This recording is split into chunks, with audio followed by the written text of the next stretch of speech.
Bitartean, kezka da nagusi dermatosi nodularraren agerraldiak gero eta gertuago ikusten dituztenez, Frantzian, Nafarroak eskatu du txertatu daitezela foru erkidegoan dauden behi guztiak 120.000 inguru eta ez hori bakarrik. Txertaketa Euskadi, Aragoi eta Kataluniara edatzea ere nahiko lukete. Andre, ikusi ezagun zeinen gaixotasunaren egoera egun. Gaixotasunaren foku berriak agertu dira azken egunotan. Espainiako Nekazaritza Ministerioak zabaldu duen maparen arabera, hau zen egoera orain arte, hauek atzemandako fokuak azken egunotan 3 berri agertu dira, horietako bat da Nafarroatik gertu dagoena edo lehen baino gertuago behintzat. Ikus dezagun beste mapa batean zein den Frantziako agintariek deklaratutako erasandako eremua, hau da, batzuk zaintza eremuak dira agerraldien hurbiltasunagatik eta beste hori txertaketa eremua da. Nafarroak eskatu duena da txertaketa eremua izatea. Gogoratu dezagun dermatosi nodularra gaixotasun infekziosoa dela, behiek pairatzen dute batik bat eta oso kutsakorra dela.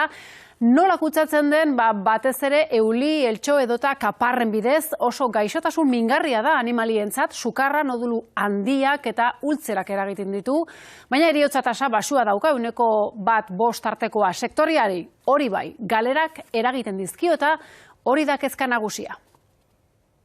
Txertoa zaritu gara, baina txertoak ere aldekoak eta kontrakoak ditu eta aferak ez du irtenbide errazi. Kasu bakar batek etxaldeko abelburu guztiak sakrifikatzea eragingo luke, baina txertoa emateak ere baditu ondorio ekonomikoak. Ruben Abal, haragiak balioa galtzen baitu merkatuan. Bai, sektoreko aditu ezberdinekin hitz egiteko aukera izan dugu eta iritzi kontrajarriak daude, ez duten momentuz irtenbide errezik ikusten. Alde batetik keskatuta beldurre dira kasu bat agertu eskero, kasu bakar bat agertu eskero, behi guztiak hil eginen behar dituztelako eta bestetik txertoak ere ondorioak ekar ditzake eta ondorio ekonomiko ez ari gara. Txertoak albo ondorioak izan ditzake animaliengan eta horrek behiaren kalifikazioa jaitsiko luke. Horrek zer esan nahi du? Behiaren okelaren kalitateak gutxitu egingo litzatekeela eta beraz ondorio zuzenak ditu horrek merkatuan, salmentan eta bereziki esportazioetan. Beraz, une honetan aztertzen ari dira zein den kalterik txikiena sektorearentzat.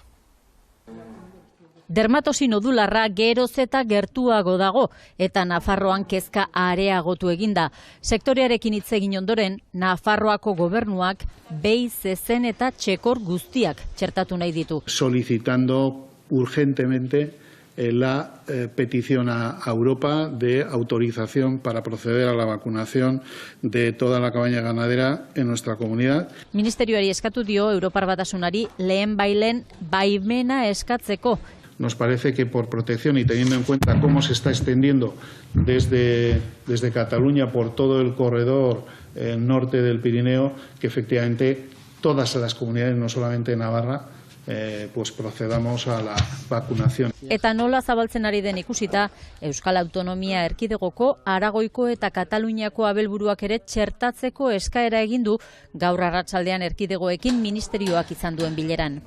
Nafarroako sindikatuek begi honez hartu dute erabakia. Euskal Autonomia Erkidegoko abeltzainei galdetuta berriz ez dute hain argi ikusten. Txertoa jarri ezkero, haragiari kalifikazioa jaitsiko lioketela diote eta horrek esportazioetan kalte egingo omen luke. Edozein txertaketa ondorio batzu daukaz. Sortzen delako zurrumur hori ez, kalitatea ez dela hain egokia, kaltetuten direla animaliak, eukin behar da kontutan hori globala dela, eta albaitari puntutik ikusten dugu argi eta garbi txertaketa garrantzitsuena eta egokiena dela.